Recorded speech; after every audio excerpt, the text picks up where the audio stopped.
ኢየሱስ ክርስቶስ ሕይወት እና ትምህርት የኢየሱስ ክርስቶስ ሕይወትና ትምህርት በአራቱ ወንጌላት በሚል እናያለን።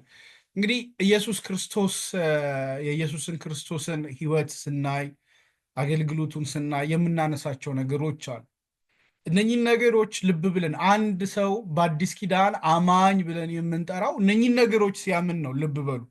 አንድ ሰው በአዲስ ኪዳን አማኝ ነው፣ በኢየሱስ ክርስቶስ ተከታይ ነው፣ ኢየሱስ ክርስቶስን ያምናል ስንል ምን እያልን ነው? አንዳንድ ጊዜ እንዲሁ በእኛ በወንጌል አማኞች ዘንድ የተለመደች ነገር አለች።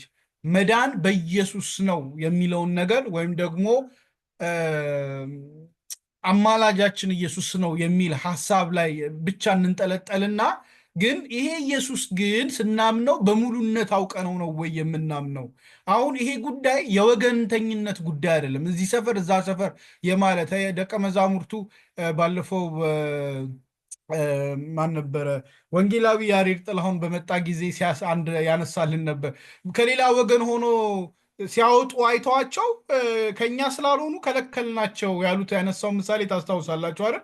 እና ከለከሏቸው ከሌላ ወገን ስለሆኑ። እሱ የወገንተኝነት ጉዳይ ነው። አሁን እኔ እዚህ የማነሳው የዚህ ወገን የዚያ ወገን የዚህ ሰፈር የዚያ ሰፈር ጉዳይ ሳይሆን ግን ኢየሱስን ስናምነው በሙሉነት ልናምነው የሚገቡንን ነገሮች ልናውቃቸው የሚገቡን ነገሮች አራቱ ወንጌላት ያስተላለፉልን ነገሮች ናቸው። እነኚህ ወንጌላት አንዳንዶቹ እውነተኛውን የኢየሱስ ክርስቶስን ሕይወት አሁን ለምሳሌ ሉቃስ ለቴዎፍሎስ ከመሰረቱ ጀምሮ እስከ ፍጻሜው ምን እንደነበረ እንዲያውቅ እንዲረዳ ነው የተጻፈው። አንዳንዶቹ ደግሞ በዘመኑ የነበሩ ስህተቶችን ለመቃወም እና ኖ ይሄ የምትሰሙት ነገር ስህተት ነው፣ እውነቱ ይሄ ነው፣ በቃል የሰማነው በዓይናችን ያየነው እውነት ይሄ ነው ብለው የጻፉት ነው። ስለዚህ እነኚህ ወንጌላት ሲጻፉ የተጻፉት እንዴት ነው? አሁን ባለንበት ዘመን አውድ የሆነ ተቋም መመስረት አለብን፣ ለዚህ ተቋም ደግሞ እንደዚህ ያለ ሰነድ ሊዘጋጅለት ይገባል፣ እነኚህ ቤተ እምነቶች ስላላቸው የእኛም ቤተ እምነት ይኑረው ከሚል መንፈስ አይደለም የተጻፈው። በዘመኗ የነበረችውን ቤተክርስቲያንና ቅዱሳንን ለመጠበቅና ለማስተማር የተጻፈ መጽሐፍ ነው። ያ ደግሞ በእግዚአብሔር መንፈስ ምሪት፣ በእግዚአብሔር መንፈስ ቅዱስ አጋዥነት የተጻፈ መጽሐፍ ነው።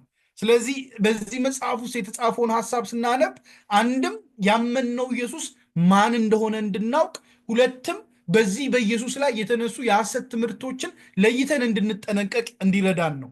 ምክንያቱም ኢየሱስ አባቱን ፈጽሞ ያከበረው ስለሚያውቀው ነው።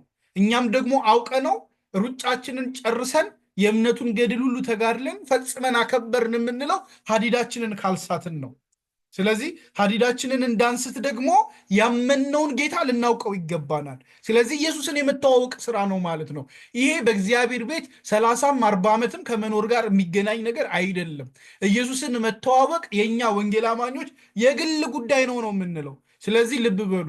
የቀደመችዋን ቤተ እምነት የወጣንባትን አብዛኞቻችን የወጣንበትን ቤተ እምነት መሰረቱ ጥሩ ሆኖ ሳለ ልክ ሆኖ ሳለ በጊዜ ሂደት ግን የተጨመሩ ብዙ ነገሮች ነበሩ ብለን እንወቅሳለን። በእኛ ቤት ደግሞ ተመልከቱ፣ በዚች አጭር ጊዜ ውስጥ ከየት ተነስተን የት እንደደረስን ማለት ነው። ይህንን በሺህ ዓመት አብዙት። እንግዲህ አሁን እኛ ቤተ እምነቶች ውስጥ ያሉ ልምምዶች በዚች አሁን እንደው በእኔና በእናንተ እድሜ 20ና 30 ዓመት ከየት ተነስተን የቱ ጋር እንደደረስን ተመልከቱና ይሄ አይነት ልምምድ 1000 ዓመት ቢቆይ ብላችሁ አስቡት። 1500 ዓመት ቢቆይ ብላችሁ አስቡት። አይ ዶንት ቲንክ ኢቭን እንደውም ቢያንስ ሌሎቹ ቤት ስርዓት ስላለ ስርዓቱ እንደው አለ አይደለ ዋናው ምሰሶ ቆሞ ምሰሶ ላይ ብዙ ነገር ተሸክሞ አዘንብሎም ቢሆን ቆሟል። እና የኛ ነገር ግን እኔን በግሌ ፐርሰናሊ እኔ ስጋት ነው ያስፈራኛል። ስለዚህ እኛ በዘመናችን ሁልጊዜ ወንጌል ላይ የተደረቡ ድሪቶችን እየጠራረግን እውነተኛውን ወንጌል እያየን እውነተኛውን ኢየሱስ እየሰማንና እየተከተልን መሄድ ይጠበቅብናል። የዚህ ትምህርት ዓላማውን እንድትረዱት ነው። ሁለተኛው ዓላማው ደግሞ ምንድን ነው? እንደ ቀድሞ ዘመን አይደለም። አሁን ዲጂታላይዝ ዘመን ላይ ነን ያለ ነው እና ከተለያየ ቤተ እምነት የመጡ ሰዎች በማህበራዊ ሚዲያ ይሰብካሉ፣ ያስተምራሉ። የእምነታቸው መሰረት ምን እንደሆነ አናውቅም፣ ወይም ደግሞ የመጽሐፍ ቅዱስ ትርጓሜያቸው አንድምታቸውን መነሻውን አናውቀው። ግን ወይ መዝሙር ሊዘምሩ የምናውቀውን ሊዘምሩ ይችላሉ፣ ወይ በሚገባን ቋንቋ ሊናገሩ ይችላሉ። ስለዚህ ከየትኛው መሰረት እንደተነሱ ሳይገባን እውነትም ስተትም ይሁን ቀጥተኛውንም የተጣመመውንም ትምህርት ይለቀቃል። በፌስቡክ፣ በቲክታክ፣ በዩቲዩብ በብዙ መንገድ ይለቀቃል። በቴሌቪዥን ይለቀቃል። በብዙ መንገድ እንሰማለን። የትኛው ጋር ግን ልክ እንደሆነ የቱ ጋር መሰረቱ እንዳልተጣመመ ለማወቅ አስቸጋሪ ነው። ድሮ ድሮ እንዲህ ያሉ ትምህርቶች በቤተ ክርስቲያን ብቻ ስለሚሰጡ አንድ ሰው ከቤተ ክርስቲያን በገዛ ፈቃዱ ካልሄደ በስተቀር እና ሌላ ቦታ ካልተቀመጠና ካላዳመጠ ስህተት ወደ እሱ የመምጣት እድሉ ጠባብ ነው። ቤተክርስቲያን ውስጥ መድረክ ላይ የሚሰራን ስህተት ቤተክርስቲያን ስለምታርም ብዬ ነው። አሁን ግን ቤታችን ነው የሚመጣው። የትም መሄድ አይጠበቅብንም። ስልካችን ጋር ነው የሚመጣው፣ እጃችን ላይ ነው የሚመጣው። ስለዚህ እውነተኛውንና የቀደመውን መንገድ ማወቅ ጥሩ ነው በሚል ነው።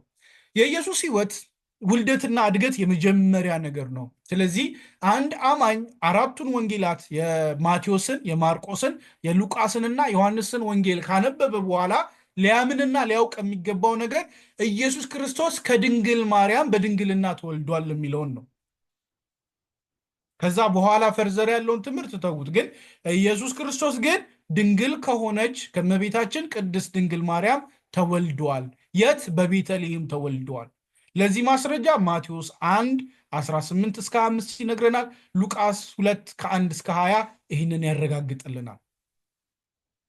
በተወለደ ጊዜ ምስክር ነው። እንግዲህ ሁሉ ጊዜ የምስክር ጉዳይ ባለፈው የዮሐንስን አጻጻፍ በደንብ ሳነሳ ታስታውሱታላችሁ አይደለም? ዮሐንስ ሰባት ተአምራት ያነሳል። ለሰባቱ ምስክርን ይጠራል። ለእያንዳንዱ ነገር ምስክር ምስክር ምስክር እየጠራ ነው የሚያልፈው። ዝም ብሎ አይደለም እየነገረን ያለፈው፣ እየተረከ ሳይሆን እያረጋገጠልን ነው ያለፈው። እና በቤተልሔም ሲወለድ ማናየ? እረኞች፣ ጠቢባን ወይም ሰብአ ሰገል የምንላቸው በቦታው ተገኙ።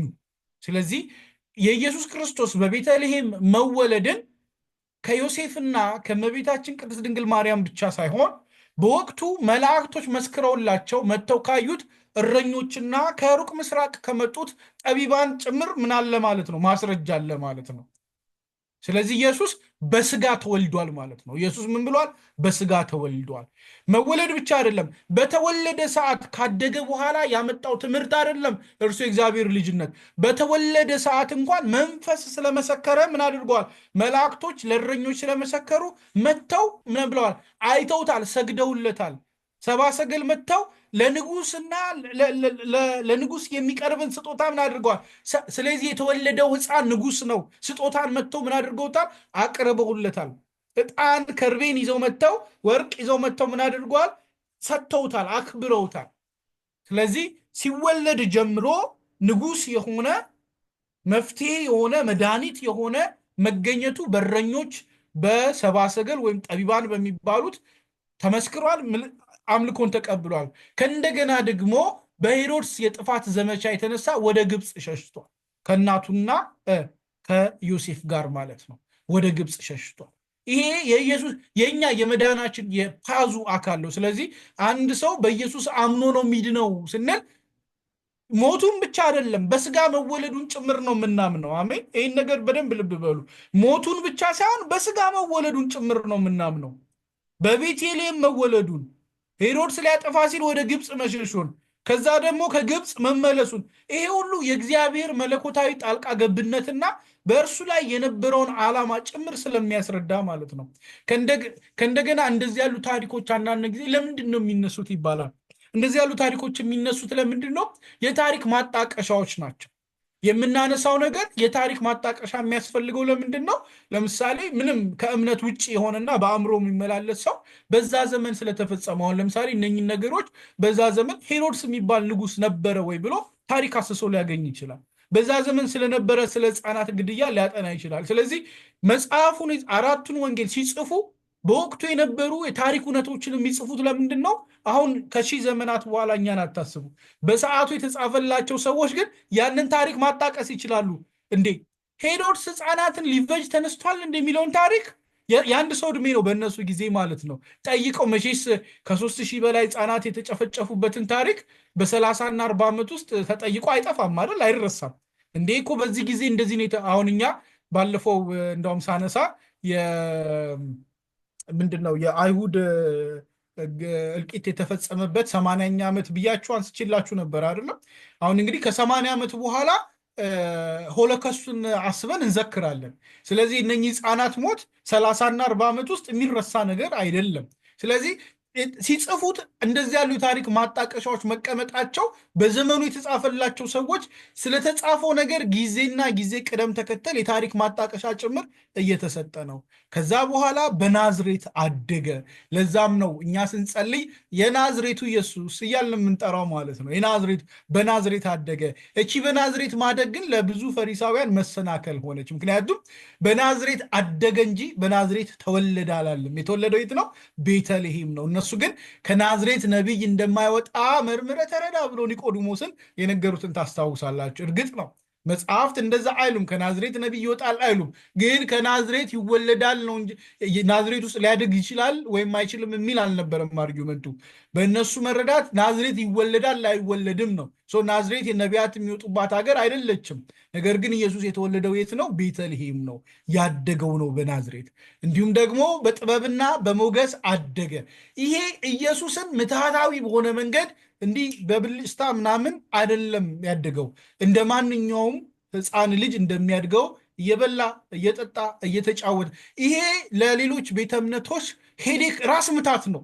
መቀበል ይከብዳቸዋል። አምላክ እንዴት እንደ ልጅ እየበላ እየጠጣ እንደ ሰው እየተላከ ምን እያለ ያድጋል የሚለው ነገር ለመረዳት የሚከብዳቸው ነገር ነው። ግን እውነት ነው። ሰዎች ስለሚከብዳቸው የምናመቻምቸው ነገር አይደለም። ማለት እንዲሁ አለሳልሰን ኧረ እሱ በተአምራት ነው እንዲህ በደመና እየተንሸራሸረን ያደገው ምናምን አንልም። በዚህ ዙሪያ ብዙ የስህተት ትምህርቶች አሉ። የኢየሱስን እድገት ህይወት ምናምን የሚመለከት የሚነገሩ ማለት ነው። ነገር ግን ኢየሱስ ጥበብና ሞገስ ሞልቶበት የአይሁድን ሕግ ሁሉ እየፈጸመ አደገ። መጽሐፍ እንደዛ ነው የሚለን። በማንጻት ስርዓት ውስጥ አልፏል። በ12 ዓመት ወደ ቤተ መቅደስ ተመልሶ መጥቷል። ሊደረግ አንድ አይሁዳዊ ልጅ በዛ ዘመን ሲኖር ሊያደርጋቸው የሚገቡ ነገሮችን በሙሉ በጊዜና በሂደቱ እየተፈጸመ ነው ያደገው ማለት ነው። ይህንን ሉቃስ 2 ከ40 እስከ 52 እናገኛለን። ከናዝሬት እድገትና በጥበብና በሞገስ ካደገ በኋላ ምን ሆነ? በዮሐንስ እጅ ተጠመቀ። በዮሐንስ እጅ ተጠመቀ። መንፈስ ቅዱስ በርግብ አምሳል ወረደበት። በዮሐንስ እጅ መጠመቁ ከድነታችን ጋር ብዙ የሚሰጠው ትምህርት አለ። ዕብራውያን ላይ ስደርስ ጌታ ከረዳን እናነሰዋለን። እዚህ ጋር ግን ይህን ብቻ እናንሳ። በዮሐንስ እጅ ተጠመቀ። በመጥምቁ ዮሐንስ እጅ። መጥምቁ ዮሐንስ በወንጌል ውስጥ ያለውን ድርሻ ደጋግሜ በአራቱም ወንጌል ላይ አንስቻለሁ። መጥምቁ ዮሐንስ ምልክት ነው ብያለሁ። አሁን ኢየሱስ ለፍርድ ሲመጣ ሐሰተኛው መሲህ ምልክት ነው አይደለም? ስለዚህ መሲሁ ሲመጣ ደግሞ መሲሁ ለመጀመሪያው ጊዜ ለማዳን ሲመጣ መንገድ ጠራጊው ምልክት ነው። ስለዚህ መጥምቁ ዮሐንስ እጅግ በጣም ወሳኝ ፊገር ነው በዚህ በወንጌል ውስጥ። ልብ በሉ። ኢየሱስ ለፍርድ ሲመጣ ከፍርድ ከመምጣቱ በፊት የመጨረሻ ታላቁ ምልክት ሐሰተኛው ነቢይ መነሳት ነው አይደለም? ሐሰተኛው ኢየሱስ እኔ ነኝ ብሎ መነሳት ነው። ልክ እንደዛ ሁሉ ለመሲሁ ድነት ስራ ሲመጣ መንገድ ጠራጊው ቀድሞ መምጣት ታላቅ ምልክቱ ነው። ስለዚህ መንገድ ጠራጊው በምድረ በዳ የሚጮኸው ድምፅ ወሳኝ ስለሆነ ይህንን ሁል ጊዜ የማንጥለው መሰረታዊ ነገር ነው። ስለዚህ በዮሐንስ እጅ ተጠመቀ። መንፈስ ቅዱስ በርግብ አምሳል ወረደበት። ማቴዎስ 3:13-17 ከሰማይም ደግሞ እግዚአብሔር ድምፅ በነጎድጓድ ውስጥ ተሰማ አይደለም? የምወደው ልጄ እርሱ ነው አይደለም የሚል ድምፅ ከሰማይ ተሰማ። ከእንደገና በምድረ በዳ 40 ቀን ምን አደረገ? ተፈትኖም አሸነፈ። ተራበ፣ ተጠማ፣ ከእንደገና ተፈተነ ማለት ነው። ሰይጣን መጥቶ ፈተነው። በምድረ በዳ 40 ቀን ተራበ፣ ተጠማ። ከዛ ምን አደረገ? ፈተናን ተቀበለ። ፈተናውን አሸንፎ ወደ አገልግሎቱ ቀጠለ። አሁን ወደ ስብከቱ እንሂድ። እንግዲህ ከተጠመቀ ከዛ በኋላ 40 ቀን በጾምና በጸሎት ሆኖ በምድረ በዳ ከተፈተነ በኋላ ወደ ትምህርት መጣ ማለት ነው። ሲጀምር የኢየሱስ የመጀመሪያ የትምህርቱ መልእክት ማርቆስ ላይ ተጽፏል። ምን ይላል? የእግዚአብሔር መንግስት ቀርባለችና ንስሐ ግቡ እያለ ስብከት ጀመረ። የእግዚአብሔር መንግስት ቀርባለችና ንስሐ ግቡ እያለ ጀመረ። የዮሐንስ ጥምቀት ምንድን ነች? የንስሐ ጥምቀት ነች። አይደለም የምትባለው። የዮሐንስ ጥምቀት የንስሐ ጥምቀት ነች። የንስሐ ጥምቀት ነች። የመንገድ መጥረግ ጥምቀት ነች። የኢየሱስ ትምህርት ደግሞ የድነት ናት። ኢየሱስ የድነት ነው። ዮሐንስ ስለዚህ ነገር አንዳንዶች ኢየሱስ አጠመቀ ሲሉ አይ እሱ ሳይሆን ደቀ መዛሙርቱ ናቸው ያጠመቁት። የኢየሱስ የድነት ነው። ምክንያቱም እሱ በእሳት ያጠምቃቸዋል የተባለው የእሳቱ አጥማቂ የድህነት አታሚው ኢየሱስ ክርስቶስ ስለሆነ፣ ስለዚህ ሲመጣ ግን ምን እያለም የእግዚአብሔር መንግስት ቀርባለችና ንስሐ ግቡ እያለ እየሰበከ ጀመረ አገልግሎቱን ይለናል ማርቆስ። ይሄ ብቻ አይደለም። የስብከቱ መጀመሪያ ቤት ነበረ፣ በገሊላ ነበረ። ኢየሱስ በጣም ብዙ ተመላልሶ ያስተማረው የሰበከው ብዙ ታምር ያደረገው ቤት ነው፣ በገሊላ ነው። በገሊላ ብዙ ተመላልሶ አስተምሯል። የስብከቱ መጀመሪያ በገሊላ ነበረ። ሰዎችን ወደ እግዚአብሔር ለመመለስ ጠራ፣ ጥሪ ያቀረበ፣ በጣም ደስ የሚል ጥሪ ያቀረበ። ይህንን ማንበብ ይኖርብኛል፣ ላንብበው።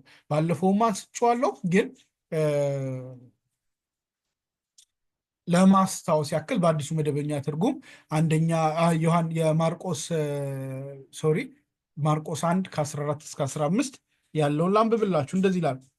ዮሐንስ እስር ቤት ከገባ በኋላ ኢየሱስ የእግዚአብሔርን ወንጌል እየሰበከ ወደ ገሊላ ሄዶ ጊዜው ደርሷል፣ የእግዚአብሔር መንግስት ቀርባለች፣ ንስሐ ግቡ፣ በወንጌልም እመኑ እያለ ይሰብክ ነበረ። ወንጌል ስለማን ነው? ወንጌል ስለ ልጁ ስለ ኢየሱስ ክርስቶስ ነው። ወንጌል ስለ መብል አይደለም። ወንጌል ስለ መጠጣት አይደለም። ወንጌል ስለ ድህነት አይደለም። ወንጌል ስለ ሀብት አይደለም። ወንጌል ስለ ልጁ ስለ ኢየሱስ ክርስቶስ ነው። ስለዚህ እግዚአብሔር መንግስት ምን ብላለች? ቀርባለች። በወንጌል እመኑ፣ ንስሐ ግቡ እያለ ምን አደረገ? ማስተማር ጀመረ። የዘላለም ሕይወት በእርሱ በማመንና በእርሱ በኩል ብቻ እንደሚገኝ ሰበከ። ዮሐንስ 3:16 የሚነግረን ይህንን ነው።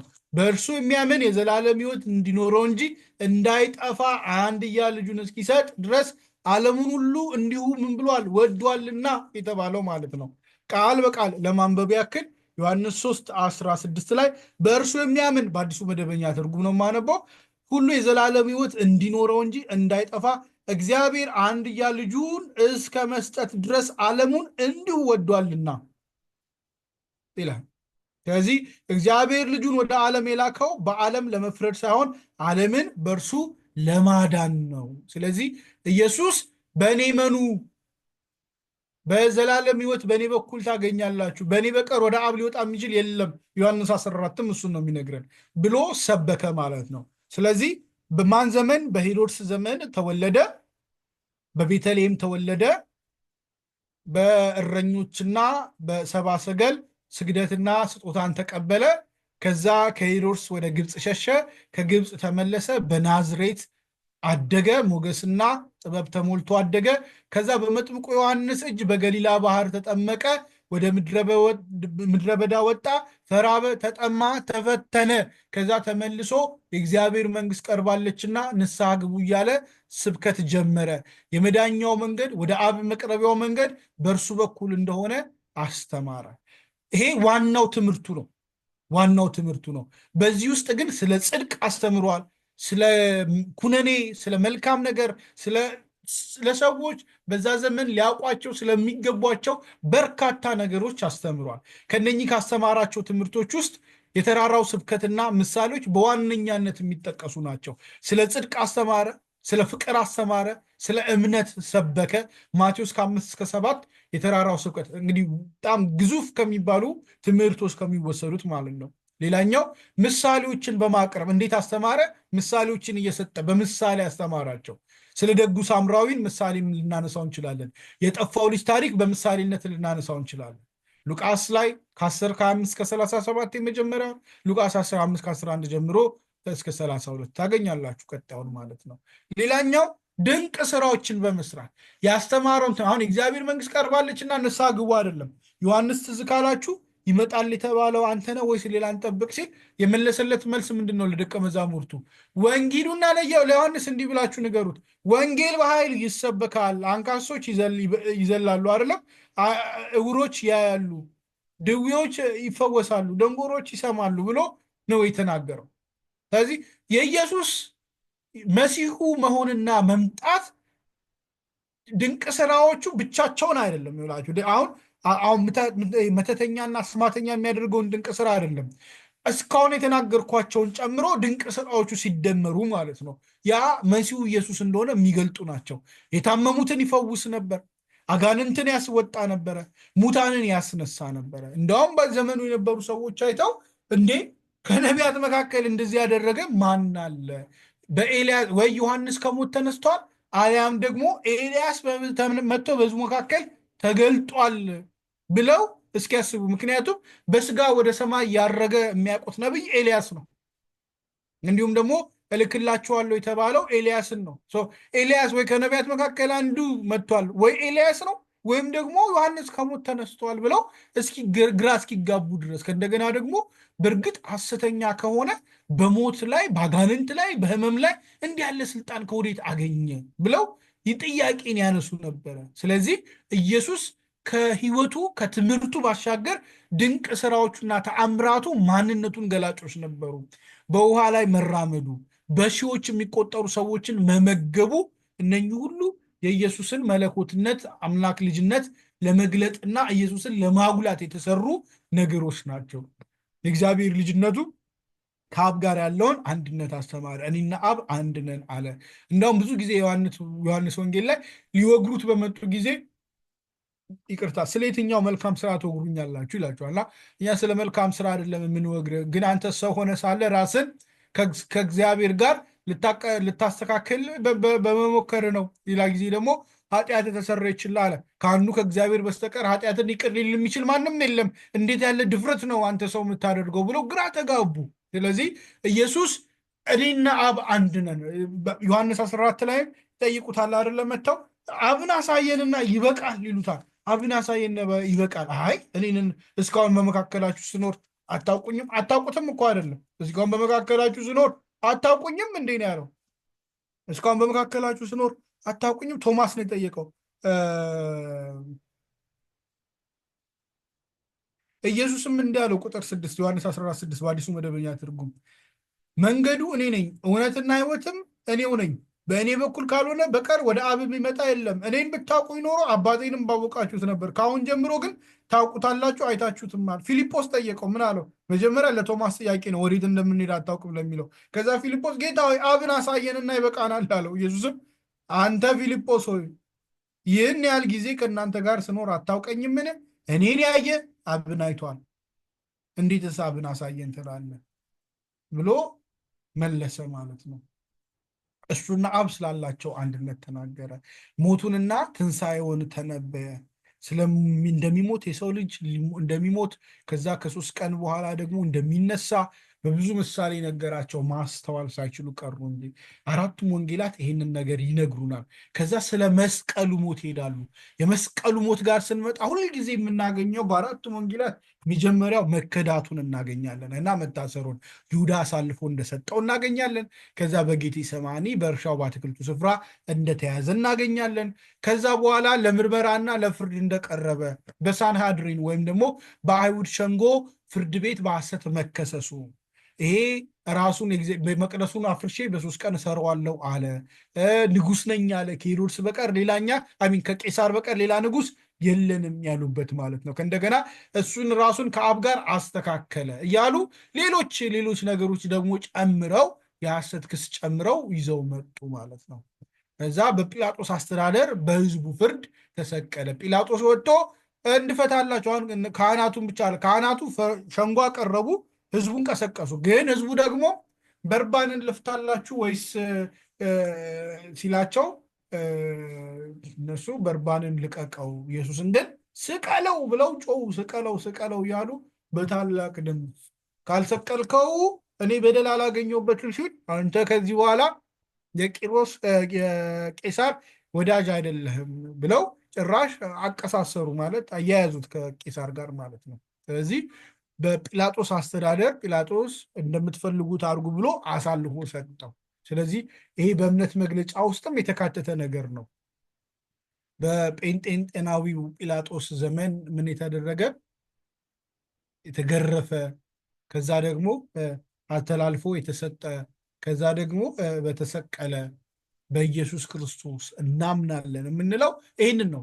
ጲላጦስ አሁን ቅድም እንዳልኳችሁ ጲላጦስ የታሪክ ማጣቀሻ ነው።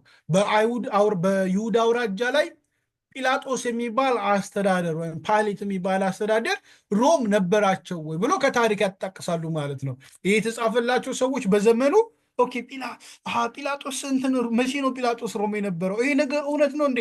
እስኪ መዝገብ አውጣልኝ ብለው ቼክ ሊያደርጉት የሚችሉት ፋክት ነው በዛቱ የተጻፈላቸው ማለት ነው። እንኳን በዛ ዘመን እኛ እንኳን ብዙ የታሪክ ፍርስራሾችን ይዘን አሁን ላይ እናጣራለን አይደለም? እንደዛ ማለት ነው። ከዛ መስቀሉና ሞቱ ጋር ኢየሱስን ተገረፈ፣ ተሰቃየ፣ ከዛ ተፈጸመ ሲል ሞተ ወይም ነፍሱን ተወ ነው የሚለው። ነፍሱን ተወ፣ እንደ ሞተ እናምናለን። ስለዚህ መገረፉን እናምናለን፣ መሰቃየቱን እናምናለን። ከዛ ደግሞ በመስቀል ላይ ነፍሱን መተው ነው መሞቱ እናምናለን። መጽሐፍ ቅዱስ በመገረፉ ቁስል ተፈወሳችሁ ነው የሚለን። ስለዚህ በመገረፉ ቁስል ተፈወሳችሁ ልንል የምንችለው ምን ሲኖር ነው? ይህ ነገር በትክክል ያ የሆነውን ነገር ስናምን ነው።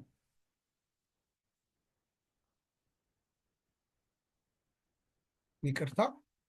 ስለዚህ መጽሐፍ ቅዱስ በትንቢትም የተነገረው በኢሳያስም የተነገረው ነገር ይህንኑ ነው። በመገረፉ ቁስል ተፈወሳችሁ ስንባል ያ የተገረፈውን ኢየሱስ ስለምናምን ነው። ከእንደገና ደግሞ የተሰቃየውንና በመስቀል ላይ የሞተውን ኢየሱስ ስለምናምን ነው። ተገርፏል፣ ተሳልቀውበታል፣ መስቀሉን እንዲሸከም አስገድደውታል። ይሄ የሕማማቱ እንደውም የዮሐንስ ወንጌል ሰፊውን ስፍራ ለሕማማቱ ነው የሰጠውና የሕማማቱ ሳምንት ብለን ሕማማቱን የምናስብበት ማለት ነው። ከዛ በጎልጎታ ተሰቅሎ ተፈጸመ ካለ በኋላ ሞተ። ዮሐንስ 19:30 ወደ እግዚአብሔር በቀጥታ መድረስን የሚያመላክት የቤተ መቅደሱ መጋረጃ ልክ በሞቱ ሰዓት ላይ ከ6 ሰዓት እስከ 9 ሰዓት ፀሐይ ጨለመች ይላል አይደለም? በቃ ምድር ተናወጠች፣ መቅደሱም ከላይ እስከታች ምን አደረገ? ተቀደደ ይላል። ስለዚህ በሰውና በእግዚአብሔር መካከል የነበረው የኃጢአት ግድግዳ እግዚአብሔርን ጋር እንዳንገናኝ የነበረው ያ ግድግዳ ምን አደረገ? ተሰነጠቀ ማለት ነው። ተቀደደ። ያንን ተምረናል ነው። ከዛ ቀብሩ በአርማትያሱ ዮሴፍ እጅ ተቀበረ። ዮሴፍ የሚገርመኝ ሰው ነው። ሁልጊዜም አነሰዋለሁ። በዚህ በእኛ ዘመን ወንጌልን ከሀብትና ድህነት ጋር ስናገናኘው አደገኛ ነገር ነው።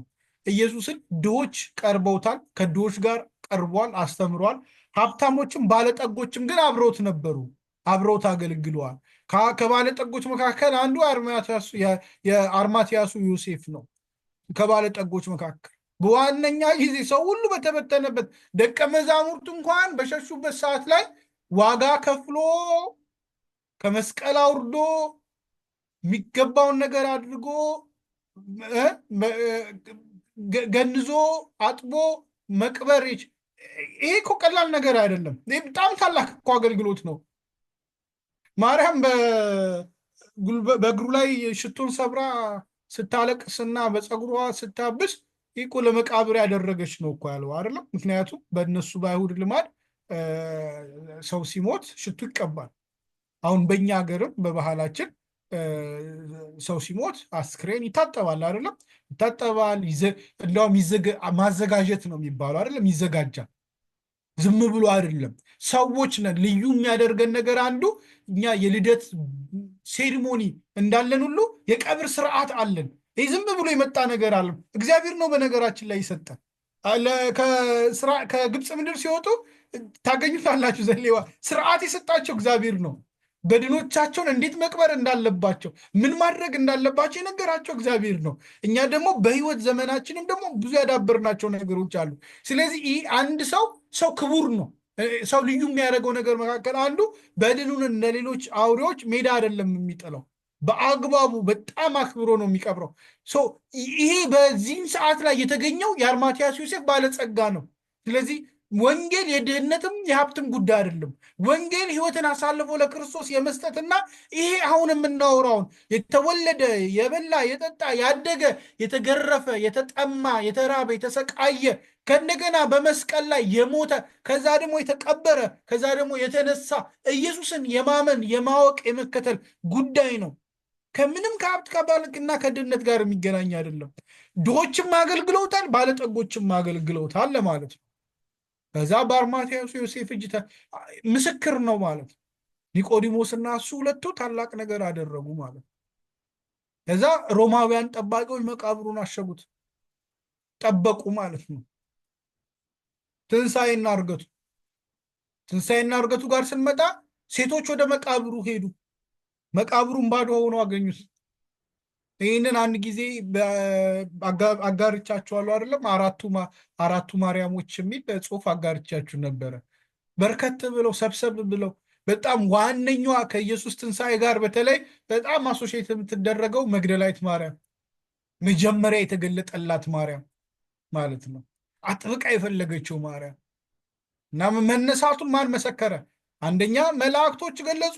ሴቶቹ ሲሄዱ መቃብሩን ባዶ ሆኖ አገኙት። መነሳቱን መላእክቶች ገለጹ ወይም መሰከሩ። ከእንደገና ለመግደላዊት ማርያም ታየ። ከዛ ለደቀ መዛሙርቱ ታየ። በአጠቃላይ ከ500 ለሚበልጡ ምስክሮች ታየ ይለናል መጽሐፍ ቅዱስ። ታየ። ስለዚህ ኢየሱስ ክርስቶስ ተነስቷል ስንል የሆኑ የሚስጥራዊ ድርጅቶች ተሰብስበው የፈጠሩት ተረት ወይም ታሪክ አይደለም። አሁን ይህ ዘመን አመጣሹ ትምህርት እንደሚነግረን አይደለም። የኢየሱስ መነሳት የተገለጠ ነው፣ የታየ ነው።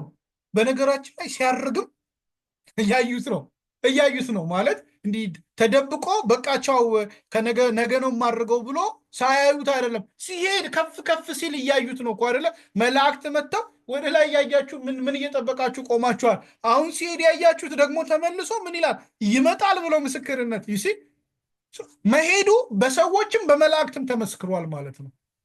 እና የታየ ነው ማለት ነው። እምነታችን የተፈጠረ የሆኑ ሰዎች ተሰብስበው አርቲኩሌት አድርገው እኛን ማኒፑሌት ለማድረግ የጻፉት ድርሰት አይደለም። ይሄ በብዙ ምስክሮች የተረጋገጠ ነው። እኛ ለትንንሽ ነገሮች እንኳን በሶስት ምስክር አጽንተን ሕግ አውጥተን እንሄድ የለ እንዴ? ለዚህ ሁሉ ሕዝብ የተገለጠንና የታየን እውነት ደግሞ አለመቀበል እንግዲህ ሌላ ጉዳይ ነው። እኛ ግን ለመቀበል ከፈለግን ግን ይሄ ሁሉ ምስክር አለን ማለት ነው። ዕብራውያን ጸሐፊ በዘመናቸው ያልነበሯቸውን ግን በታሪክ የሰሟቸውን አባቶቻቸውን ጠራና እነኚህ ሁሉ ምስክሮች እንደ ደመና በዙሪያችን አሉ። ምስክሮች ያላቸውን በሕይወት ማንም አላያቸውም። በዛ ዘመን ዕብራውያን በሚጻፍበት ዘመን ላይ ምስክሮቹን ያየ የለም። ምክንያቱም እነሱ ከመምጣታቸው ብዙ 100 ዓመት በፊት የኖሩ ሰዎች ናቸው። ግን ጠራ ስለ እነሱ መኖር ግን በዘመኑ ሁሉ የታመነ ነገር ስለሆነ እነኚህን ሁሉ የሚያህሉ ምስክሮች እንደ ደመና በዙሪያችን ካሉ ይላቸዋል። ይህ መጽሐፍ በተጻፈበት ዘመን የተነገረውን ጲላጦስን ያውቃሉ፣ ሄሮድስን ያውቃሉ፣ ኢየሱስን ያውቃሉ፣ መጥምቁ ዮሐንስን ያውቃሉ። በዛ ዘመን ተፈጸሙ የተባሉትን ቀያፋን ያውቃሉ። ሊቀ ካህኑ ይታወቃል። ይህ ዝም ብሎ የተቀመጠ አይደለም፣ ክሮኖሎጂ ነው፣ ኦርደር ነው ማለት የጊዜ የታሪክ ቅደም ተከተል ነው። ስለዚህ ወደኋላ ተመልሳችሁ በዚህ ዘመን ላይ ሊቀ ካህን የነበረው ማን ነው ቢባል ተሰልቶ ሊታወቅ የሚችል ነው። በሮማ አስተዳዳሪው ማን ነው ቢባል የሚታወቅ ነው። ሄሮድስ የሚባለው ንጉሥ ነበር ወይ? በታሪክ ሊታወቅ የሚችል ነገር ነው። ስለዚህ ይህንን ነገር ስናነሳ ምናምነው እምነት አየር ላይ ተንጠለጠለ ሳይሆን የመንፈስ ቅዱስ ኮንፈርሜሽን አንድ ትልቁ ነገር ነው። ከዛ ውጭ ግን የታሪክ የሰነድ የአርኪኦሎጂ ምስክርነት ያለው ነገር ነው ማለት ነው። ስለዚህ እምነታችን በደንብ የጸና ሊሆን ይገባዋል። ከዛ በኋላ ታላቁን ተልእኮ ደግሞ ሰጣቸው። ምን ብሎ? ወንጌልን ለፍጥረት ሁሉ እንዲሰብኩ አዘዛቸው። ከተነሳ በኋላ ከዛ እርገቱ ወደ ሰማይ ያረገ፣ እንደገና ለመምጣት ደግሞ ተስፋን ሰጠ። ይሄ የት ያደርሰናል? ሐዋርያት ሥራ ላይ እንግዲህ በአራቱ ወንጌላት የተጠቀለለው ሐሳብና ትምህርት ይሄ ነው። በዚህ ዙሪያ ላይ የተነሱ ስህተት ትምህርቶች ምንድን ነበሩ የሚሉትን በፍጥነት ላንሳቸው። እኛ ግን የወንጌል አማኞች ምን አጽንኦት እንሰጣለን? 4 ነገሮች ላይ አጽንኦት እንሰጣለን። አንደኛ መዳን በእምነት ነው። ይህንን ልብ ብላችሁ ያዙ። የወንጌል አማኞች መዳን በምንድን ነው እንላለን? በእምነት ነው። መዳን ስንል ምን ማለት ነው? የኃጢአት ይቅርታ ኦሪጂናል ሲን ማለት ነው። ኦሪጂናል ሲን ይቅርታ የምናገኘው ኢየሱስ ክርስቶስ የእግዚአብሔር ልጅ እንደተወለደ በስጋ እንደተጠመቀ ከዛ ደግሞ እንደተራበ፣ እንደተጠማ፣ እንደተገረፈ፣ እንደተሰቃየ፣ እንደተሰቀለ፣ እንደሞተ፣ እንደተቀበረ፣ እንደተነሳ፣ እንዳረገና እንደሚመጣ እናምናለን ማለት ነው። ቦርቀቅ አድርገን ወይም ሰፋ አድርገን ስናነሳው የምናምነው ይህንን ነው። ነጥለን አንዱን ነገር አይደለም የምናምነው። በአብ ዘንድ ጠበቃለን የምትለዋን ቃል ብቻ አይደለም። ኦፍኮርስ ጠበቃለን፣ እሱንም እናምናለን። ግን ስናምን ግን በኢየሱስ ክርስቶስ ባለ እምነት ነው ስንል ዝም ብለን አንዲት ቃል በቁንጽል የምልጃን ጉዳይ እያነሳን አይደለም የምናወራው። ኢየሱስ ክርስቶስ ሰው ሆኖ የመጣ አማኑኤል እርሱን ሙሉውን እናምናለን ማለታችን ነው። ፍጹም ሰው ፍጹም መለኮት የሆነውን እናምናለን ማለታችን ነው። ፍጹም በስጋ የተገለጠውን ከእንደገና ደግሞ ፍጹም መለኮት የሆነውን ማለት ነው። የተወለደ እንጂ ያልተፈጠረውን ኢየሱስን እናምናለን ማለታችን ነው። እርሱን በማመን ምን እናደርጋለን? የዘላለም ሕይወት የኃጢአት ስርየት ለማግኘት በቂ ነው ብለን እናምናለን። ከእንደገና የመዳን ጸጋ የሚገኘው በእምነት እንደሆነ በስራ ሳይሆን በእምነት ነው። ጥቅስ ደግሞ ማስረጃዎች አሉ። የመዳን ጸጋ የሚገኘው ምንድን ነው? በእምነት ነው ብለን እናምናለን። ከዛ በኋላ ግን እንዲሁ ለመጨመር ያክል ስራ የአማኞች መገለጫ ነው። ስራ የአማኞች መገለጫ ነው እንላለን። ስራ ከእምነት የተለየች ስራ ምንድን ነው? ከስራ የተለየ እምነት ሙት ነው የሚለውን በደንብ ነው የምናምነው። የኃጢአት ስርየትን ለማግኘት አንሰራም እንጂ ነገር ግን ምን እናደርጋለን? ከስራ የተለየ እምነት ሙት እንደሆነ እናምናለን። ስለዚህ እምነታችን በስራ ሊገለጥ እንደሚገባው እናምናለን። እማናምነው እምነት ሲደመር ስራ መንግስተ ሰማይ ያስገባሉ ብለን አይደለም የምናምነው። ማለት የኃጢአት ስርየት የምናገኘው እምነት ሲደመር ስራ ብለን አይደለም እንጂ ነገር ግን የኃጢአት ስርየት ያገኘ ሰው እያመነ እየሰራ ይኖራል በሚለው ግን 100% እናምናለን። በስርዓት እናምናለን፣ በህግ እናምናለን። ግን ስርዓትና ህጉ በክርስቶስ ያለውን እምነት የሚተኩ ናቸው ብለን ነው የማናምነው። መጽሐፍ ቅዱስ የወንጌል አማኞች ትምህርት ይሄ ነው። ይህን በደንብ ልብ በሉልኝ። የወንጌል አማኞች እንዲሁ የተንጠለጠለ እምነት ይዘን በኢየሱስ ማመን ብቻ በቂ ነው፣ የእምነት ስራ አያስፈልግም የሚል አስተምሮ የለንም። ለዘላለም ህይወት ለማግኘት በልጁ በኢየሱስ ከተሰራው ስራ በቂ ነው፣ ተሰርቷል የሚለውን እናምናለን እንጂ ነገር ግን አንድ አማኝ ዕለት ዕለት ማለት ነው ድነት ውስብስብ ስለሚሆን ነው ማላነሳው። ይሄ ድነናል የዳንን ነው እንድንማለን የሚሉት አገላለጽ አላቸው።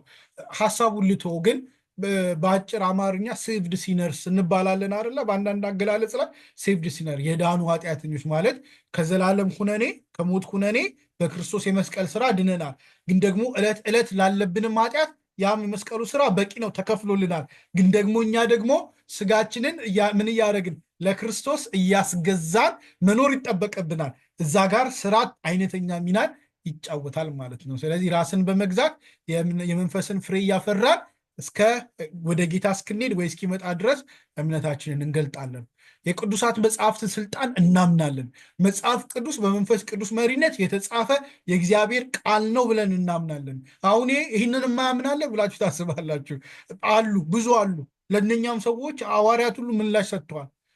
መንፈስ ቅዱስ በእግዚአብሔር መሪነት የተጻፈ የእግዚአብሔር ቃል ነው። ከዚህ ውስጥ መርጠው የሚመቻቸውን የሚያምኑ አሉ። መርጠው አስተካክለው የሚያምኑ አሉ። በራሳቸው ኤዲት አድርገው የሚያምኑ አሉ። እኛ ግን ይህንን የእግዚአብሔርን ቃል በመንፈስ ቅዱስ መሪነት የተጻፈ የእግዚአብሔር ቃል ነው ብለን እናምናለን። ከክርስቶስ ጋር ባለ ግላዊ ግንኙነት እናምናለን። አማኞች ክርስቶስን እንዲከተሉና በእርሱ ስር ሰደው እንዲያድጉ ተጠርተዋል ብለን የወንጌል አማኞች እናምናለን። ለዛ ነው ኢየሱስን በግል ተቀበል ብለን የምንሰብከው። ኢየሱስን ተቀበል፣ በኢየሱስ እመን የምንለው ኢየሱስ የግል ነው ብለን ነው የምናምነው። በሆነ ማህበር ውስጥ አጭበርብረን አናልፍም። ኢየሱስን በግል በማወቅና በእርሱ ስር ሰዶ በማደግ እርሱን በመከተል እናምናለን። የመጨረሻ የታይፕ ኢረር አለው አርሙልኝ። የምስራቹን ቃል በመስበክ እናምናለን። ወንጌልን ለአሕዛብ ሁሉ መነገር አለበት ብለን እናምናለን። ከእኛ ሰው ሁሉ ቤተክርስቲያን ሲመጣ ይስማ አይደለም የምንለው። እኛ ወደ ሰው ሁሉ እንድንሄድ ተጠርተናል ብለን የቅድሙን ታላቁን ተልእኮ ስለምንቀበል ታላቁ ተልእኮ ላይ አጥብቀን እናምናለን፣ አጥብቀን እንሰራለን። ከዚህ እነኝን 4 ነገሮች ያዟቸው። ላጠቃለው በኢየሱስ ላይ የተነሱ የሐሰት ትምህርቶች በእነኚህ 4 ወንጌላት ላይ ማለት ነው። አንደኛው ዶሲቲዝም የሚባለው ከአንደኛ እስከ 2ኛ ክፍለ ዘመን የነበረ ዶይቲስቶች የነበሩ ኢየሱስ እውነተኛ ሰው አይደለም ወይም እውነተኛ ሰው ያልነበረ ነው፣ የሰው ስጋ አልሆነም ብለው ይወስዱ ነበረ። ኢየሱስ የመጣው በእውነተኛ በሰው ስጋ አይደለም፣ የሆነ መለኮት ተአምራዊ ስጋ ነው። አንዳንደኛ ቤተ እምነት ሰዎችም ሳት ብሏቸው እንዳለ ትምህርት አስተምረው ያውቃሉ። ሳት ብሏቸው አዳልጧቸው ነው ቅር በሏቸው። ቆይተው አርመውታል ብዬ ነው። ኢየሱስ የሰውን ስጋ አልለበሰም፣ መለኮታዊ ስጋ ነው የለበሰው፣ ተአምራዊ ስጋ ነው የለበሰው ብለው የሚያስተምሩና ኢየሱስ በስጋ ይሄ እኮ በስጋ አልመጣም ከላይ በቃ ልዩ ስጋ ነው መጥቶ በዛ ስጋ ነው የተገለጠው ብለው እንደዛ ብለው ያስተምሩ ነበረ። ኢየሱስ እውነተኛ የሆነ ስቃይና የመስቀል ሞት አልተካፈለም፣ እንደዛ አላደረገም። በቃ እውነተኛ ስቃይ የመስቀል ሞት ምናምን በዚህ ውስጥ አላለፈም ብለው ያስተምሩ ነበር። የቀድሞ ቤተክርስቲያን ለዚህ ምላሽ ሰጥታለች። ሐዋርያው ዮሐንስ ነው ለዚህ ምላሽ የሰጠው። ኢየሱስ እውነተኛ ስጋ ሆኖ መምጣቱን ገልጧል። ቃሉ ስጋ ሆኖ በእኛ ዘንድ ቃል ስጋ ሆኖ በእኛ ዘንድ አደረ አይደለም የሚለው ዮሐንስ 1:14 ላይ። እኔ እዚህ ጋር ልዩ ትርጉም ሌላ ትርጉም ስለተጠቀምኩኝ እዚህ ላይ ቃል በቃል ያለው ከእናንተ ጋር ሊለያይ ስለሚችል እሱን ተዉትና ጠቅሱን ያዙት። ቃል ስጋ ሆኖ በእኛ ዘንድ አደረ የሚለው ነው አይደለም፣ በመካከላችን አደረ። ስለዚህ ቃል ስጋ ሆኖ ነው የሚለን፣ ስጋ ሆኖ። ስለዚህ ኢየሱስ በስጋ መምጣቱን ለዚህ ነው እነ ዮሐንስ ቀድሞውኑ በመልእክቱ ላይም ይህን ነገር ደጋግሞ አንስቶታል። ዮሐንስ ግን ወንጌሉንም ሲጽፍ አጥርቶት አልፏል። ሌላኛው ኢየሱስ ክርስቶስ በስጋ መጥቶ መታየቱን የሚያስተውል መንፈስ ከእግዚአብሔር ነው። ኢየሱስ ግን በስጋ አልተገለጠም የሚል ግን ከኛ ወገን አይደለም ብሎ በግልጽ አንደኛ ዮሐንስ ላይ አስተምሯል ማለት ነው። ኢየሱስ ክርስቶስ በስጋ መምቶ መታየቱን የሚናገር የሚያምንና የሚመሰክር ይሄ ከእግዚአብሔር የሆነ መንፈስ ነው። ከእግዚአብሔር የሆነ መንፈስ እሱን ይመሰክራል። ከሌላኛው የሆነ ግን ኢየሱስን በስጋ መምጣቱን ምን ያደርጋል? ይክዳል። እንደዚህ ያሉት ሰዎች ከኛ ወገን አይደሉም፣ አትተባበሩ ከነሱ ጋር፣ በጣም ጥንቃቄ አድርጉ ብሏል። የመጀመሪያው እንዲሁ እንደ ሃይላይት ነው። ይህንን ማነሳው ዝርዝር ውስጥ አልገባም። ሁለተኛው ይሄ ኢቢዮኒዝም የሚባል ትምህርት ነው። እነኚህ የዚህ ኢቢዮናውያን ምንፍቅና ለየት ያለ ምንፍቅና ነው ያላቸው። የዚህ የኢቢዮኒዝም ምንፍቅና ማለት ነው። እነሱ ደግሞ ኢየሱስን አምላክነት፣ የቅድሞቹ ሰውነት በስጋ መገለጥ ይክዳሉ፣ እነኚህ ደግሞ አምላክነት ይክዳሉ። በተለይ አይሁዳውያን ክርስቲያኖች ናቸው ወደዚህ ትምህርት ውስጥ የነበሩት። እንደ ተራ ነቢይ ወይም አምላክ በተጠቀመበት ጊዜ እንደ ጻድቅ ሰው አድርገው እግዚአብሔር የተጠቀመበት ጻድቅ ሰው ብሎ ነው እንጂ አምላክ አድርገው አወሰዱትም ማለት ነው። ስለዚህ እነሱ ለድነት የሙሴን ሕግ በጥብቅ መከተልንና በማጉላት የድንግል ልደትን ከድንግል መወለዱን እና የጳውሎስ ትምህርቶችን ውድቅ ያደርጋሉ ማለት ነው። የቀደመችዋ ቤተክርስቲያን ለዚህ ምላሽ ስትሰጥ ሐዋርያው ጳውሎስ ሕግን በመጠበቅ የሚገኝ ድነትን ውድቅ አድርጎ ገላትያን ጽፏል። የገላትያ መጽሐፍ ለዚህ የተምላሽ ነው። እንደገና የኢየሱስን አምላክነት አረጋግጧል። ለሚያምን ሁሉ ጽድቅ ይሆን ዘንድ ክርስቶስ የሕግ ፍጻሜ እንደሆነ ሮሜ 10:4 ላይ ነግሮናል። ኢየሱስ ክርስቶስ እነሱ በሕግ ነው የሚዳነው ሲሉ ክርስቶስ የሕግ ሁሉ ምንድን ነው? ፍጻሜ ነው ብሎ የሕግ ፍጻሜ እንደሆነ ነግሮናል። ከእንደገና በሕግ በኩል የሚገኝ ጽድቅ ልክ እንዳልሆነ እንደሱ አይነት ነገር የወንጌል ትምህርት እንዳልሆነ ገላትያን ጽፏል። ከእንደገና በክርስቶስ የመለኮት ሙላት ሁሉ በሰውነት ተገልጦ ይኑራል ተብሎ ተምረናል። ቀደም እንዳልኳችሁ ነው፣ የተለየ ትርጉም ስለተጠቀሙ ቃል በቃል እናንተ ጋር ከምታገኙት ሊለይ ይችላል። ጥቅሱን ያዙት። ቆላሴስ 2:9 ላይ እንደ ኢሬኔስ ያሉ የቤተ ክርስቲያን አባቶች ይህንን ትምህርት ውድቅ አድርገው የክርስቶስን ሙሉ አምላክነት ቅድም ያልኩት በዛው በመጽሐፉ ዘመን ያለ ነው፣ ጳውሎስ በምሳሌነት የጠቀስ ነው። ከዛ በኋላ ግን ከረጅም ዘመን በኋላ የመጡ ደግሞ በሁለተኛው ክፍለ ዘመን ላይ እንደ ኢሬኔስ ያሉ የቤተክርስቲያን አባቶች ይህንን ትምህርት ውድቅ አድርገዋል። የክርስቶስን ሙሉ አምላክነትና ሙሉ ሰብአዊነት ትምህርት ሰጥተዋል፣ ወይም ደግሞ ይህን ትምህርት ጠብቋል። ኢየሱስ ፍጹም ሰው ፍጹም አምላክ የሚለውን ትምህርት ጠብቋል። የመጀመሪያው ኢየሱስን ፍጹም አምላክ ያደርገዋል፣ ሰብአዊነቱን ይጥሳል። ሁለተኛው ደግሞ ኢየሱስን አምላክነት ይክዳል፣ እግዚአብሔር የተጠቀመበት ጻድቅ ሰው ወይም ተራ ነቢይ አድርጎ ያስቀምጠዋል። ሁለቱንም በማንሳት ኢየሱስ ፍጹም ሰው ፍጹም አምላክ መሆኑን ቤተክርስቲያን አባቶች ጠብቋል። ሶስተኛ ኖስቲሲዝም ነው። ይሄ በደንብ የሚታወቅ ትምህርት ነው። የዮሐንስ መልእክትም በደንብ ይህንን ተቃውሞ ተጽፏል። ኖሲዞች በሚስጥር እውቀት ወይም ደግሞ ግኖሲስ የሚባል ሂደትን ለድነት በዛ ነው የሚያምኑት። ሚስጥራዊ እውቀት አለና ያንን እውቀት በማወቅ ነው የሚዳነው። ኢየሱስ ያንን እውቀት ለመግለጥ ነው የመጣው። ስለዚህ ያንን ምስጢራዊ እውቀት መረዳት ወደ ድነት የሚያደርስ ነው ብሎ ያስባሉ። ይሄንን ማቴሪያሊስቲክ ወርልድ ወይም ደግሞ ፍጥረተ ዓለሙ ቁሳዊው ዓለም ክፉ ነው ብሎ ያስባሉ። እንደውም ሁለት አማልክት አምላክ አድርገው ነው የሚያስቡት። ደጉና ጥሩ አምላክ መንፈሳዊውን ነገርና መጥሩ ነገሮችን ፈጠረ፣ ክፉ አምላክ ደግሞ ይህንን ቁሳዊውንና ክፉ ነገርን ፈጠረ ብሎ ያስባሉ። ስለዚህ ኢየሱስ የመጣው ምስጢራዊ የሆነ እውቀትን በመግለጥ ከዚህ ከቁሳዊው ዓለም ወደ መንፈሳዊው ዓለም ማለት ክፉ አምላክ ከፈጠረው ዓለም ወደ ደጉ አምላክ ወደ ፈጠረው ዓለም እንድንሸጋገር ወደዛ ሊያሸጋግረን ነው። ወደዛ ደግሞ የምንሸጋገረው ረቂቅ የሆነና ምስጢራዊ እውቀትን በመረዳት ነው የሚል ትምህርት ይዘው የመጡ ናቸው እና ኢየሱስን እውነተኛ ሰውነት ክደዋል። ሰውነቱን እንዲሁም ትንሣኤውን ብዙም አይቀበሉም። እንደውም አንዳንድ ዮኒስቲስ ቡድኖች ልክ እንደ ማርኪዮናውያን 4ኛ ላይ የምናያቸው ናቸው። የተሻሻለውን የሉቃስ ቅጂ ብቻ ነው የሚይዙት። ሉቃስ ከመጀመሪያው ጀምሮ ከእመቤታችን ቅድስት ድንግል ማርያም እንዴት እንደተወለደ የሚናገረውን ይተውና የተሻሻለ ኤዲት የተደረገ ቅድም ነግራቸው የለም ኤዲት የተደረገ እኛ ሙሉውን እናምናለን፣ ኤዲት የተደረገ ደግሞ የሚያምኑ ነበሩ። ሐዋርያትና የቀደመችው ቤተክርስቲያን ምላሿ ምን ነበረ? ጳውሎስ ከሐሰት እውቀት አስጠንቅቋል። ማንም ባዶ በሆነና በሚያታልል ፍልስፍና እንዳይማርካችሁ ተጠንቀቁ ብሎ ምን ብሏል? ማለት ስትሰሙት ደስ ይላል። በተለይ የግሪክ ትምህርት በሰፈነበት ዘመን ላይ የኖሲዞች ትምህርት በጣም ማራኪ ነው ለዘመኑ ማለት ነው። አሁን ለምሳሌ በዚህ ዘመን ላይ በሌላ ጊዜ ሳገኝ አነሳዋለሁ። አሁን በዚህ ዘመን ላይ ምንድን ነው እንደ ሞቲቬሽን ተደርጎ በብዛት የሚሰጠው ትምህርት የእምነት ትምህርት ነው። በነገራችን ላይ ከቡዲዝም እና ሂንዱይዝም የሚቀዱ ትምህርቶች ናቸው። እንደ ሞቲቬሽናል እንደ ማነቃቂያ ትምህርት ተደርገው ሴኪውላር ተደርገው በጣም በየቦታው የምትሰሟቸው ነገሮች ማለት ነው። እኛ ንጽረተ ዓለማችን መጽሐፍ ቅዱስን ነው አይደለም፣ ባይብሊካል የሆነ ወርልድ ቪው ነው ሊኖረን የሚገባው። እኛ ለምን የምናየው በመጽሐፍ ቅዱስ ውስጥ ነው እንጂ በቡድሃ ወይም ደግሞ በሂንዱ እምነት ውስጥ አይደለም የምናየው። አሁን ግን ዓለማችን ላይ በየማህበራዊ ሚዲያ የምታዩት ጥቅሳ ጥቅሶች፣ ትምህርቶች፣ ማነቃቂያት ምናምን ግን የዛኛውን ትምህርት ፍልስፍና ነው እንደ ሴኪውላር በመቁጠር በተለይ የምዕራቡ ዓለም የምስራቁን ትምህርት የምስራቁን የእምነት ትምህርቶች ነው እንደ ሴኪውላር አድርጎ ወይም ደግሞ ከእምነት ገለልተኛ አድርጎ መጽሐፍ ቅዱስን ገሸሽ እያደረገ አንዱን እምነት ሸሽቶ ከሌላኛው እምነት የወጡ ትምህርቶችን እንደ ገለልተኛ እየወሰደ እያስተማረ ያለው።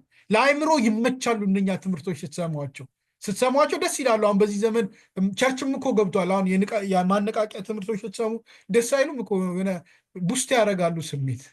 ችግሩ አያራምዱም። ጉልበት ሰጥተው እግር አንስተው አያስረግጡም እንጂ እንዲህ ወደ ሰማይ ከፍ ያደርጋሉ። ግን ችግሩ አያራምዱም። አብረዋችሁ መከራውን ዳገቱን ቁልቁለቱን ይዘዋችሁ አይወርዱም። ያው እንደ ሞኒስተር ድሪንክ ነው ቆይቶ የለም ማለት ነው። ኤኒዌይስ እንደዛ ያለ ትምህርት በዘመኑ ለግሪክ ፍልስፍና ለተስፋፋበት ካልቸር ደስ ሲል ስለነበረ ረቂቃዊ እውቀትን መረዳት ደስ ሲል ስለነበረ ጳውሎስ ማንም ባዶ በሆነና በሚያታልል ፍልስፍና እንዳይማርካችሁ ተጠንቀቁ ብሎ ነገራቸው። ከእንደገና 4ቱ ወንጌሎች ለኖስቲክ ጽሑፎች ለምሳሌ ኢሬኒየስ በመናፍቃን ላይ ሄረሲስ የሚለው መጽሐፉ ላይ ይህንን በደንብ በግልጽ አስቀምጧል። 4ቱ ለነኚህ ለኖስቲሶች ትምህርት ምላሽ ለመስጠት በቂ ይዘት እንዳላቸውና ሲጻፉም እሱን ታሳቢ አድርገው የተጻፉበትም ምክንያት እንደነበረ ያነሳሉ ማለት ነው። ከዛ ባሻገር ቅድም ስጀምርም ብያለሁ፣ ወንጌላቱ የተጻፉት የኢየሱስ ክርስቶስን ሕይወትና አገልግሎት ለመናገር ብቻ ሳይሆን በዘመኑ የነበሩ የተነሱ የሐሰት ትምህርቶችንም ለመከላከልና እውነተኛውን የኢየሱስን ክርስቶስን ሕይወቱን አገልግሎቱንና መልእክቶቹን ትምህርቶቹን ግልጽ የሆኑትን ለማሳየት ለመመስከር የተጻፉ ናቸው። ሌላኛው ሐዋርያው ዮሐንስ ኢየሱስን ሙሉ ሰውነትና መለኮታዊ እውነት አጽንኦት ሰጥቷል። በደንብ አጽንኦት ሰጥቶ ነግሮናል፣ አስተምሮናል ማለት ነው። 4ኛ ማርሲዮኒዝም ቅድም አንስቼዋለሁ። የዚህ ምንፍቅና በሁለተኛው ክፍለ ዘመን አጋማሽ የጀመረ ነው። እነሱም ቅድም እንደ እነኛ የተሻሻለውን እንትኖች እንደሚቀበሉት ማለት ነው ኖሲሶቹ እንደሚቀበሉት የተሻሻለውን ሉቃስ እነኚህ አሻሽለው ነው ሉቃስን የሚይዙት እና የጳውሎስን ደብዳቤዎችንም የተወሰኑትን ይይዛሉ። ከዛ ውጭ አዲስ ኪዳን ክፍሎች ውድቅ አድርገው ነው የሚከተሉት የነበረው። የብሉይ ኪዳን አምላክ ከኢየሱስ ክርስቶስ አምላክ የተለየ የበታች አምላክ እንደሆነ ነበረ ያስተምሩ የነበረው። ሐዋርያትና የቀደመችው ቤተክርስቲያን ምላሿ ቅዱሳት መጽሐፍትን አንድነት አረጋግጣለች። ኢየሱስ ብሉይ ኪዳንን ምን ብሏል? እኔ ግን ነቢያትን ልፈጽም እንጂ ለመሻር አልመጣሁም ብሎ አስተምሯል። ስለዚህ ብሉይ ኪዳንና አዲስ ኪዳን መካከል ሊፈጥሩ የሚፈልጉትን ልዩነት ልክ እንዳልሆነ አስተምሯል። ሐዋርያው ጳውሎስ ብሉይ ኪዳንን በመለኮታዊ መንፈስ መሪነት በተደጋጋሚ እጅግ በብዛት በመጥቀስ ምን አድርጓል? አስተምሯል። ስለዚህ በብሉይ ኪዳን የተገለጠው እግዚአብሔር በአዲስ ኪዳን ከተሰበከው እግዚአብሔር የተለየ እንዳልሆነ በደንብ በትምህርቶቹ አረጋግጧል።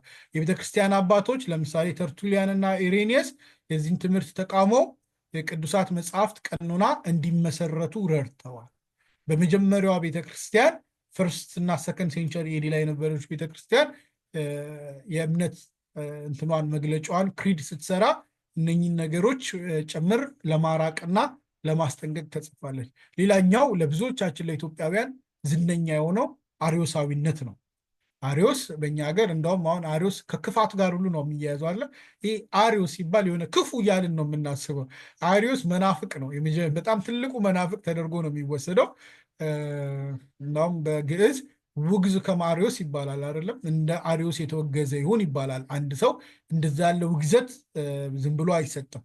በቃ አርዮስ ከቤተ ክርስቲያን ተለይቶ እንዲጠፋ ቤተ ክርስቲያን በጋራ ተስማምታ ያወገዘችው የተነጠለችው፣ ልክ ጳውሎስ እኔና መንፈስ ቅዱስ ተስማምተን ነፍሱ በጌታ ቀን ትድን ዘንድ ስጋውን ለዚህ ዓለም ገዢ አሳልፈን ሰጥተናል ብሎ እንዳወገዙት አይነት ውግዘት የአርዮስ ትምህርት ከቤተ ክርስቲያን እንዲገለል ቤተ ክርስቲያን ያወገዘችው ነው። ለዛ ነው በእኛ እንደ ባህል ውግዝ ከማሪዮስ የሚባለው ወይም ደግሞ እንደ አርዮስ የተወገደ ይሁን የምንለው። የአርዮስ ትምህርት ምንድን ነው? ኢየሱስ ዘላለማዊ ወይም ፍጹም መለኮት ሳይሆን ፍጡር ነው፣ ከአብ በታች ነው፣ በአብ የተፈጠረ ነው፣ አብ በእርሱ ነው ፍጥረቱን የፈጠረው ብሎ ያስተማረ ነው። ይህም በወንጌል እንደተገለጸው የክርስቶስን ሙሉ አምላክነት ክዷል። ዮሐንስ 1:1 በመጀመሪያ ቃል ነበረ፣ ቃልም በእግዚአብሔር ዘንድ ነበረ ብሎ የተናገረውንና እርሱ ራሱ እግዚአብሔር እንደነበር የተናገረውን ትምህርት የካደ ነው። የጥንቷ ቤተክርስቲያን ለዚህ የኒቅያን ጉባኤ ጠራች። 325 ዓመተ ምህረት ላይ አርዮሳዊነትን አውግዛ ኢየሱስን ከአብ ጋር አንድ አካል ግን ያልተፈጠረ ብላ አስተማረች ማለት ነው። አሜን። ኢየሱስ አንድ አካል ግን ያልተፈጠረ፣ ስጋን የለበሰ የተወለደ ግን ያልተፈጠረ ማለት ነው። መወለዱ መጀመሪያው ቢግኒንግ አይደለም። ለኢየሱስ መወለዱ የኢየሱስ መወለድ መነሻው አይደለም። መወለዱ ስጋ ለብሶ ወደ ምድር መምጣቱን ነው እንጂ ኢየሱስ እዛ ጋር መጀመሪያው እንዳልሆነ የሚናገር። ስለዚህ የተወለደ እንጂ ያልተፈጠረ ከአብ ጋር አንድ አካል እንደሆነ የኒቅያ ሃይማኖት መግለጫ ክሪዱን ላይ ማየት ትችላላችሁ። በዚህ አረጋግጧል። ሐዋርያው ዮሐንስ አስቀድሞ እንዲህ ያሉትን ሐሳቦች ተቃውሟቸዋል። በመጀመሪያ ቃል ነበረ፣ ቃልም በእግዚአብሔር ዘንድ ነበር፣ ቃልም እግዚአብሔር ነበረ ብሎ አስተምረዋል ማለት ነው። ስለዚህ አራቱ ወንጌላትና በእነሱ ላይ የተነሱ የመጀመሪያዎቹ ትልልቅ 4 ሄሬሲዎች ወይም ደግሞ የሐሰት ትምህርቶች እነዚህን ይመስሉ ነበረ። በቀጣይ እንግዲህ ሐዋርያት ይህንን በምስክሮች የተረጋገጠ በታሪክ በአርኪኦሎጂ በብዙ ነገር ተፈትሾ ያለቀለትን ወንጌል ይዘው እንዴት አድርገው ነው ወደ ዓለም ሁሉ ሊሄዱ ታላቁን ተልእኮ የጀመሩት የሚለውን ነገር የመንፈስ ቅዱስ በሐዋርያት ውስጥ የሰራውን ስራ በቀጣይ እናየዋለን። እግዚአብሔር ይባርካችሁ። ተባረኩ።